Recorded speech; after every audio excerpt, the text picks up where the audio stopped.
Welcome to the Farm Show for Saturday, February 7th, 2026. You're listening to Westplex Talk 1045 FM. I'm your host, John Combest. We're going to switch things up this week on the Farm Show. We focus on the 4 Ps. That's people, productivity, policy, and profits of agriculture. This week, we're going to focus especially on that fourth P of profits. And specifically, we're going to focus on the recent earnings calls of 2 heavyweights in the ag industry, particularly in the row crop industry. And that is Corteva and FMC.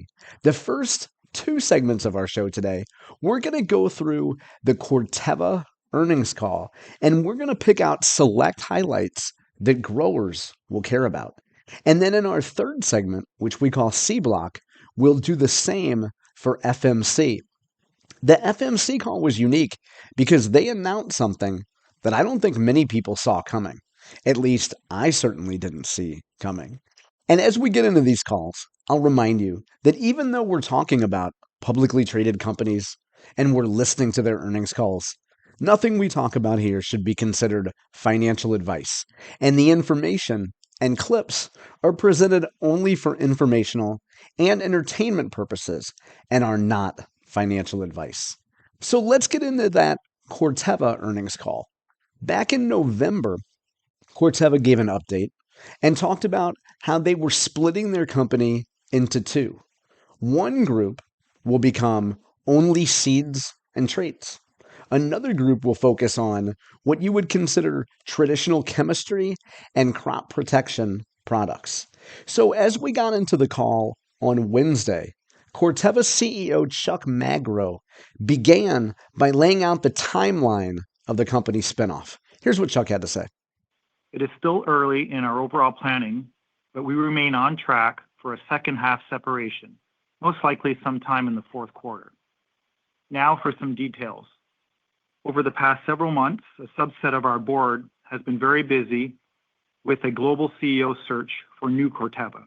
We are making good progress and expect to make an announcement on that in the first half. At or around the same time, we intend to launch the official name and brand identity of SpinCo, which is very exciting for me at least, and will really bring this transition to life. As we progress into the latter part of the first half, we'll be announcing the core executive leadership teams for both companies. We'll be working with the credit agencies on our capital structure submissions, and we will likely have filed the initial and first amendment of our Form 10 with the SEC. The second half is where we'll essentially be getting the separation to the finish line. We expect to go effective on the Form 10, announce our board appointments, and receive the final approval on the capital structures of the 2 companies. We'll also be completing the separation of our IT systems. And last but not least, we currently expect to hold our Investor Day events in mid-September. Then after some financial jargon that frankly is superfluous to anything we care about, Chuck went on to summarize how 2025 went for Corteva. Let me start by saying, by all accounts, 2025 was a strong year for Corteva. Our results for the fourth quarter were in line with our expectations, with the exception of outperformance on our controllables and even stronger cash flow generation than we anticipated. We grew the top line low single digits while improving operating EBITDA low double digits, leading to over 200 basis points of margin expansion, pushing us over the 22% mark for the first time as a public company. This is a testament to growing demand of our technology, exceptional performance of our dedicated commercial teams, and combined with disciplined execution on operational efficiency in both businesses. I'm going to pause it right there and just point out that I like how Corteva's investor relations team, which is led by Kim Booth, always makes sure to not just tout the company's success, but also specifically call out the commercial teams that sell the seed and the chemistry that actually keeps the lights on at the company. Chuck continues. Our seed business performed well again this year, with organic growth in every region as well as share gains in both corn and soybeans. Seed delivered about $340 million of net cost improvements, as well as $90 million in royalty improvement, reflecting our growing position in North America corn and progress in soybean licensing in Brazil. As noted last quarter, we're expecting to cross double-digit trait penetration for Conkesta this year in Brazil, the largest soybean market on the planet. With over 300 basis points of margin expansion this year alone, and our out-licensing business just catching its stride, I have to say it's fun to imagine what things might look like in another few years, with our growth platforms, including gene editing and hybrid wheat, really starting to take off. Our crop protection business is also performing well, delivering top and bottom line growth, as well as margin expansion this year in what I'd still describe as less than ideal market conditions. As we updated you last quarter, this business already has an incredible $9 billion pipeline of differentiated technologies. But in order to remain ahead of the curve, we are in the process of ongoing asset and sourcing optimization. For the full year, our CP business generated over $300 million of productivity and cost benefits, which improves our resilience as we make our way towards what we still expect to be improving market conditions in 2026. Okay, Chuck, that's how the year went for Corteva. But what about for the overall ag market? From an industry perspective, the overall ag fundamentals remain mixed. We're still seeing record demand for food and fuel, and major crop inventories are within normal ranges despite large crops in Brazil and North America. Farmers continue to prioritize top-tier seed technologies while managing tighter margins. Given the high corn area in the U.S. last year, it's logical to assume we'll see a few million acres shift back to soybeans in 2026, all of which is factored into our guide. In the crop protection market, most notable is that we are expecting modest growth in 2026, something we haven't seen in a while. Although we continue to experience competitive pricing dynamics in some major markets, including Latin America and Asia Pacific, underlying farmer demand in terms of applications remains consistent with historical levels. If you're just joining us here on Westplex Talk 1045, we're listening to key highlights from the Corteva earnings call that took place this past Wednesday, February 4th, 2026. Chuck Magro went on to describe what he sees in Corteva's future for the next fiscal year. So what does all this mean for 2026? We are reiterating our preliminary operating EBITDA midpoint of $4.1 billion, which is 7% growth versus the prior year. Included in that estimate is momentum in our seed licensing business, growth in crop protection volumes driven by new products and biologicals, and productivity benefits in both businesses. It's still quite early in the year, with winter still firmly in place, but we feel good about how 2026 is shaping up. Now the call really starts to get good. Chuck talks about how the company had a little bit of legal tension, you could say, with Bayer. What happened with the Bayer licensing deal? What does it all mean for Corteva going forward? Chuck explained in detail. We recently reached a comprehensive resolution with Bayer related to our seed freedom to operate. Not only does this agreement allow SpinCo to remain focused on its forward trajectory and value creation opportunities, including continued investment in innovation, it also provides business certainty from ongoing litigation. We are pleased to have reached an agreement which solidifies the use of existing technology rights in our own corn, canola, and cotton product portfolios, including our own germplasm. As a result of this resolution and the progress we've been making across the broader out-licensing spectrum, we now expect to achieve royalty neutrality in 2026, which is 2 years ahead of our most recent expectations. In North America, this agreement will accelerate the introduction of existing Corteva proprietary triple stack corn technologies for licensing. We now expect to be licensing as early as 2027, an acceleration of 5 years. This resolution also facilitates the introduction of our third-gen above-ground trait platform in North America corn, which will be available for branded sales and licensing by the end of the decade. This is an acceleration of 2 years. Finally, this resolution includes a new licensing arrangement which allows us to expand our addressable market by entering the cotton licensing market in the U.S., a space in which we do not currently participate. Okay, let's pause it right there for a minute. That's pretty big news. Now, Chuck had mentioned back in November that Corteva would be getting more into cotton and the cotton market.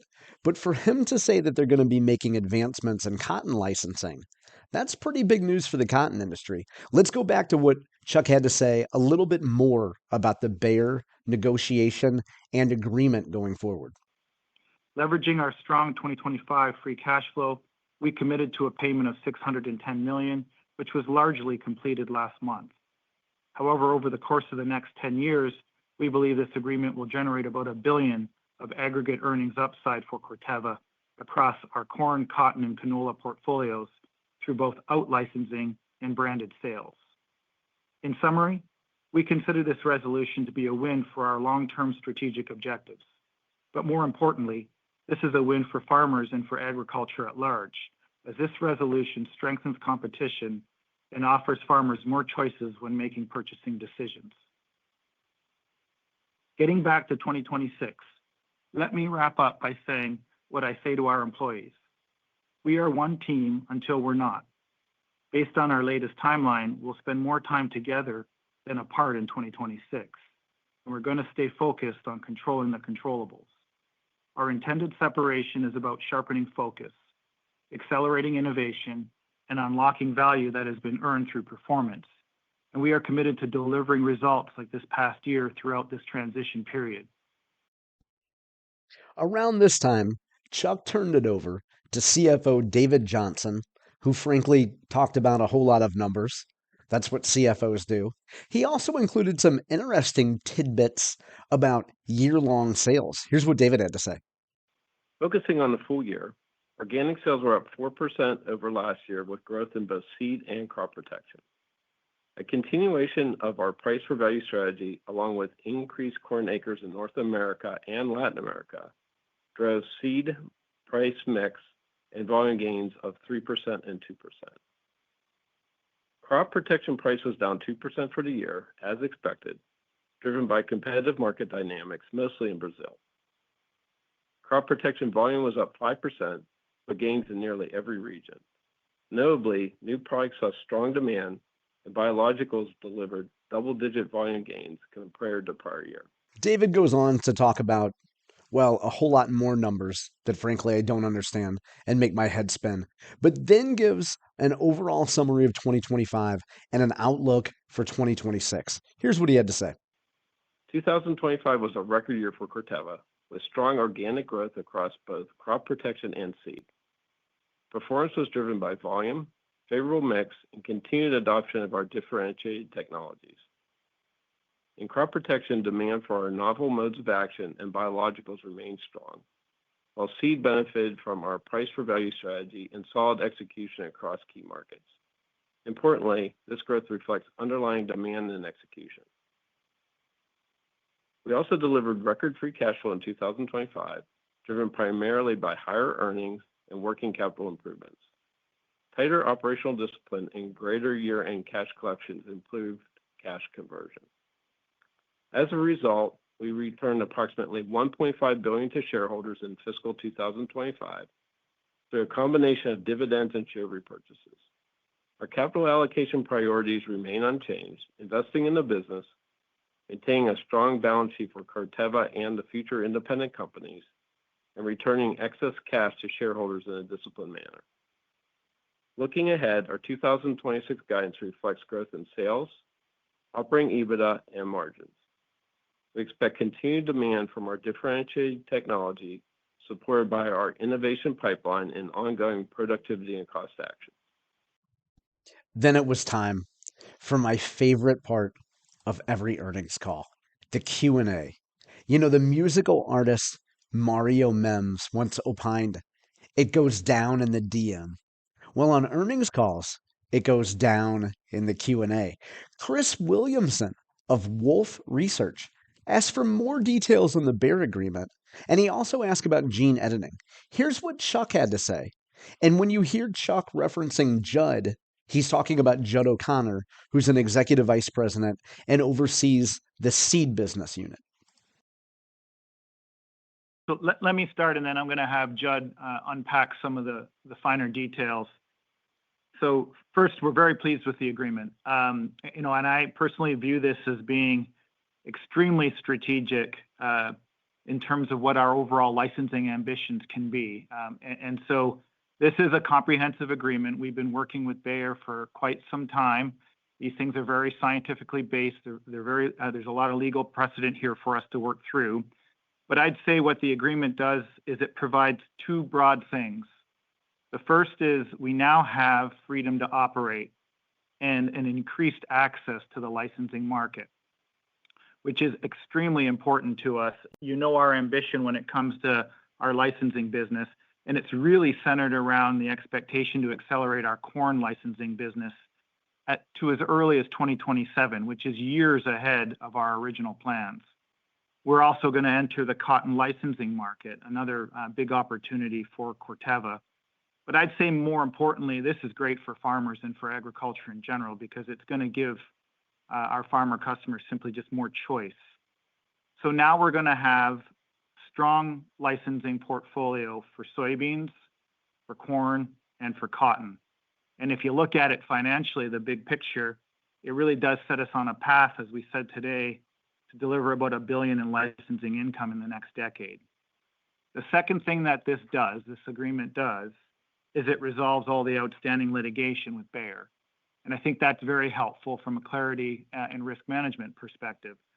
So that's what this agreement is intended to do. Like I said, I'm very pleased with the agreement. Judd, you want to just talk about some of the finer details? Yeah, thanks, Chuck, and thanks, Chris, for the question. And I think Chuck captured it all extremely well. We're still needing to bring product through the R&D pipeline, but maybe let me touch on it. One, we've got freedom to operate in canola in specific markets around the world where that's very important to us. Number two, we're going to be able to bring, as you see here, triple stack options into the market 5 years earlier than what our previous plan was, with complete freedom to operate and the ability to line up and provide additional volumes with our licensees. That we've got tremendous amount of demand building with licensees today. Number three, we get to bring our next proprietary third-gen above-ground product 2 years forward into the marketplace. We also provided Bayer a license for Enlist Cotton. They provided us an opportunity to license their HT4, and this provides us an opportunity to license in cotton, which we had no freedom to do previously. So comprehensively, it creates a tremendous amount of opportunity for us to continue to accelerate our ambitions in this space. We've got our germplasm funnel that has continued to widen so that we've got the germplasm that we need to be able to provide these traits. And it just puts us in a really great spot. It's a great investment for all of our constituents, whether that be farmers, whether that be investors, whether that be our licensees, if we work closely with them going forward. And we're excited to be able to put this certainty and freedom to operate in the hands of our R&D team so they can start streamlining the lines that they're bringing forward as well. So, okay, we're going to pause there and go to commercial, or our producer and station owner, Brad Hildebrand, will have me buried deep in a furrow. You're listening to Westplex Talk 104.5. This is the Farm Show. When we come back, more from Corteva on their 2025 performance and what to expect in 2026.